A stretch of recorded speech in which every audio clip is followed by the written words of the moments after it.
Antes de começarmos, gostaríamos de relatar uma fatalidade que aconteceu. Entrevistamos uma pessoa que já tinha tentado o suicídio algumas vezes, e mesmo com todo o acompanhamento e cuidado ela conseguiu tirar a própria vida. Decidimos não trazer o relato da mesma. Então você, que já teve um pensamento suicida, busque ajuda, procure um profissional ou ligue 188. Tempo é vida. No nosso documentário, iremos falar sobre a atuação profissional do enfermeiro frente a situações de suicídio. O objetivo é orientar a atuação profissional frente a demandas de prevenção, cuidado e notificações que envolvam situações de risco de autoextermínio, com base nos preceitos técnicos e éticos da profissão e nas normativas vigentes. O Sistema Único de Saúde é a nossa maior ferramenta de prevenção ao suicídio e de democratização de acesso à saúde no Brasil. Com esta iniciativa, longe de pretender esgotar todos os tópicos relacionados a um assunto de tamanha complexidade, pretendemos dialogar com parte importante das demandas que se apresentam a nós, buscando favorecer uma atuação socialmente comprometida, ética e tecnicamente responsável. Ainda que no suicídio estejam envolvidas as mais variadas questões, como, por exemplo, as genéticas, socioculturais e psicodinâmicas. Entre os grupos mais vulneráveis a tentativas de suicídio estão pessoas que possuem algum tipo de transtorno mental, como o quadro de depressão, esquizofrenia ou transtorno bipolar. Nesse sentido, embora a maior parte das tentativas de suicídios consumados seja praticada por aqueles que possuem algum diagnóstico de transtorno mental, é primordial destacar que não devemos deixar negligenciado os casos nos quais não há relação com nenhum tipo de transtorno mental. Oi, gente, boa tarde. Agora eu vou estar aqui entrevistando a Clarice. Ela vai falar um pouquinho da história dela, vou fazer algumas perguntas. A entrevista vai ser bem breve, mas eu espero que vocês gostem. Vamos lá, Clarice. Qual a sua idade? E com quantos anos começou a ter esses sentimentos de suicídio, de mutilações? Como é que começou isso? Então, eu tenho 24 anos, né? Começou quando eu tinha meus 14 para 15 anos, mas por aceitação mesmo, minha. Então, começou mais ou menos nessa faixa etária de idade. O que te levou a tentar o suicídio?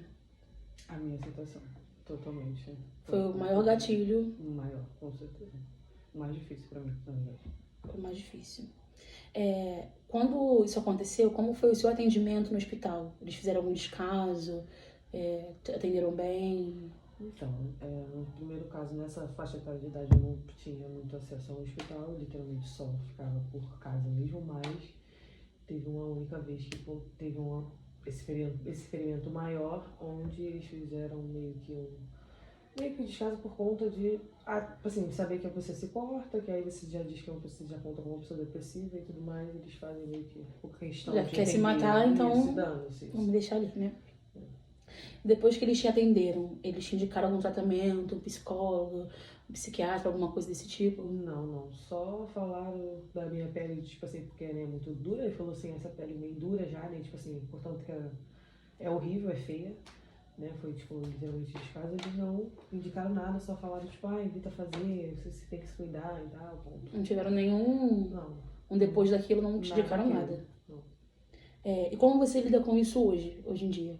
Como é que é isso pra você hoje em dia? Hoje em dia eu consigo me lidar bem, porque eu não tenho mais acesso a essas coisas, esse pensamento, essa coisa por hoje eu sei bem o que eu sou, bem eu, Clarice, então hoje em dia pra mim é mais fácil, mais tranquilo, eu vivo bem melhor assim. Então é isso, gente.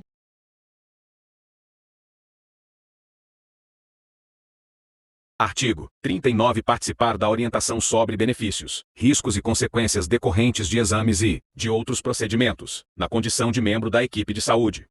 Artigo 74. Pleitear cargo, função ou emprego ocupado por colega, utilizando-se de concorrência desleal. Artigo 83. Orientar, na condição de enfermeiro, a equipe sob sua responsabilidade, sobre o dever do sigilo profissional. Dados do Boletim Epidemiológico da Secretaria de Vigilância em Saúde apontam que, entre 2010 e 2019, ocorreram no Brasil 112.230 mortes por suicídio, com um aumento de 43% no número anual de mortes, de 9.454 em 2010 para 13.523 em 2019. A análise das taxas de mortalidade ajustadas no período demonstrou aumento do risco de morte por suicídio em todas as regiões do Brasil. Neste mesmo período, estima-se que a população brasileira tenha crescido de 190 milhões para 210 milhões, resultando em crescimento de 10,17%. A taxa nacional em 2019 foi de 6,6 por 100 mil habitantes. Destacam-se as regiões Sul e Centro-Oeste, com as maiores taxas de suicídio entre as regiões brasileiras. Na figura 2, vemos que homens apresentam um risco 3,8 vezes maior por morte de suicídio que mulheres. Entre homens, a taxa de mortalidade por suicídio em 2019 foi de 10,7 por 100 mil, enquanto entre mulheres esse valor foi de 2,9.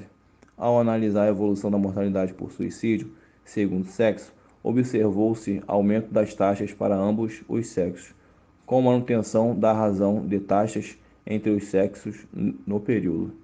Comparando os anos de 2010 e 2019, verificou-se aumento de 29% nas taxas de suicídio de mulheres e 26% das taxas entre homens. Analisando a mortalidade por suicídio entre os estados brasileiros, observou-se que todos os estados da região sul do país apresentam taxas de suicídio superiores à média nacional. Destacam-se os estados do Rio Grande do Sul e Santa Catarina, com maiores taxas de suicídio do país, respectivamente 11,8 e 11,0 por 100 mil habitantes. Já em relação às notificações de violências autoprovocadas, em 2019 foram registradas 124.709 lesões autoprovocadas no país, um aumento de 39,8% em relação a 2018. Mulheres foram a grande maioria das vítimas de lesões autoprovocadas, representando 71,3% do total de registros. A ocorrência das lesões autoprovocadas se concentrou na faixa etária de 20 a 39 anos, com 46,3% dos casos. A faixa etária de 15 a 19 anos aparece na segunda posição, com 23,3% dos casos. Em relação à escolaridade, aproximadamente um terço possuíam ensino médio completo ou incompleto, e menos de 7% possuíam ensino superior. Quanto à raça, cor, observam-se maiores prevalências entre indivíduos de cor branca, 47,3%.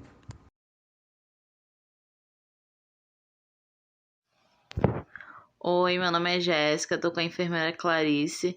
Irei fazer algumas perguntas relacionadas à sua postura ética frente à pessoa que tentou suicídio e foi atendida na unidade hospitalar. Como é a sua postura ética profissional à pessoa que tentou suicídio? Da melhor forma possível, porque ela está com o emocional dela abalado. Então, qualquer coisa que venha acontecer, ou qualquer palavra que a gente possa dar para ela, pode incentivar ela a cometer o suicídio. Então, a gente tem que acolher ela de melhor forma possível. Você costuma ser empática com essa pessoa? Age de forma acolhedora? Bem, na realidade, a gente trata todo mundo com empatia, né? Mas a gente tem que ter um cuidado maior com as pessoas que tentaram suicídio, porque ela está muito fragilizada nesse momento. Então, há necessidade de você ter um cuidado maior na assistência a esses pacientes. Você nota que há diferença no tratamento por parte de outros profissionais? Sim, nem todo mundo sabe administrar. Às vezes, algumas pessoas elas acabam trazendo problemas de casa, que isso em todos os locais, tanto hospital público quanto privado. Então, assim, nem todo mundo sabe, tem esse bom senso de tratar o paciente dessa forma. Então, a gente tem que muito bem, assim, vai de cada profissional, mesmo que a gente venha orientar para eles, mas existe isso sim. Há alguma capacitação profissional para atender esse tipo de público? Bem, no momento, muitas unidades, eles não fazem esse tipo de treinamento aos profissionais. Eu acho que se tivesse, além de ter o tratamento psicológico, eles deixam isso tudo para a parte da psicóloga poder fazer isso. Mas eu acho que teriam que ser capacitados os profissionais de forma geral para poder abordar esse paciente. Porque, às vezes, vai servir uma comida, ou vai prestar uma assistência, e aí a pessoa acaba falando de uma forma diferente, e aí, por mais que o psicólogo venha trabalhar esse lado, bota tudo por água abaixo. E existe alguma diferença social no atendimento a essa pessoa? Diferença social? Bem, eu acredito que na unidade particular, não. Mas na unidade pública, a gente vê que tem muita diferença sim. Porque às vezes é por parte do autocuidado do paciente, porque às vezes o público, no hospital público, pode ser pessoas que são mendigos, ou pessoas que têm uma condição financeira melhor. E, assim, existe sim, mas no particular as pessoas não vão falar, entendeu? Que vão ter mais um cuidado em relação ao paciente, mas a parte pública, acredito que isso acontece muito. Você costuma orientar a pessoa a buscar um tratamento contínuo? Bem, Clarice, eu costumo orientar o paciente sim. Mas assim, aqui geralmente acontece, não posso falar unidade, né?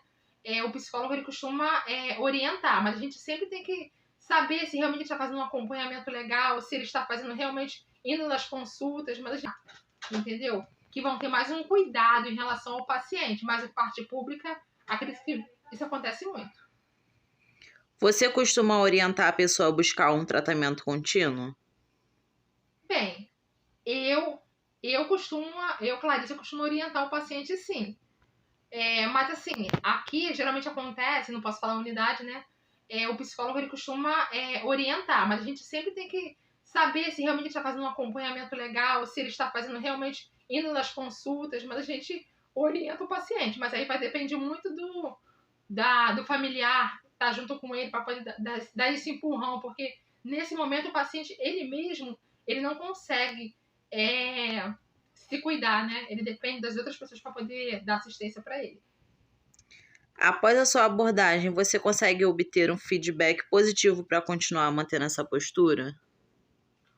Eu acredito que sim, porque a gente tem uma avaliação no nosso tempo de trabalho, que as pessoas vão dar um feedback pra gente se a gente está trabalhando, o que a gente pode melhorar ou não. Mas nem todos os lugares tem esse feedback que a gente tem, porque às vezes você acha que está fazendo um paciente bem ou não, e você não acha que está tudo certo e não está. Então, assim, dependendo das unidades, você tem um feedback que é uma avaliação da coordenação, de como você está lidando tanto com os seus colegas de trabalho quanto com o paciente. Só que eu acredito que tem lugares que isso não acontece. Depende de cada gestão para poder fazer a avaliação desse funcionário. Muito obrigada, tá, Clarice? Nada. Conheça a história que deu origem ao Setembro Amarelo. Tudo começou em 1994, Colorado, Estados Unidos, quando o jovem Mike Moemer, de 17 anos, cometeu suicídio dentro do seu Mustang em 1968, carro que comprou e reformou para ser seu primeiro veículo. Mike tirou a própria vida dias antes de completar 18 anos. Os pais não conseguiram entender porque ele não estava bem. No velório de Mike, familiares e amigos prepararam centenas de cartões com fitinhas amarelas com a seguinte mensagem: se precisar, peça ajuda. Esses cartões se espalharam em poucos dias. Começaram a receber ligações de pessoas que estavam pensando em dar cabo da sua própria vida. E dessa forma nasceu a Associação Yellow Ribbon, que passou a conscientizar as pessoas em todos os Estados Unidos. Esse movimento ficou famoso no Brasil e estabeleceu setembro a época primordial de combate ao suicídio.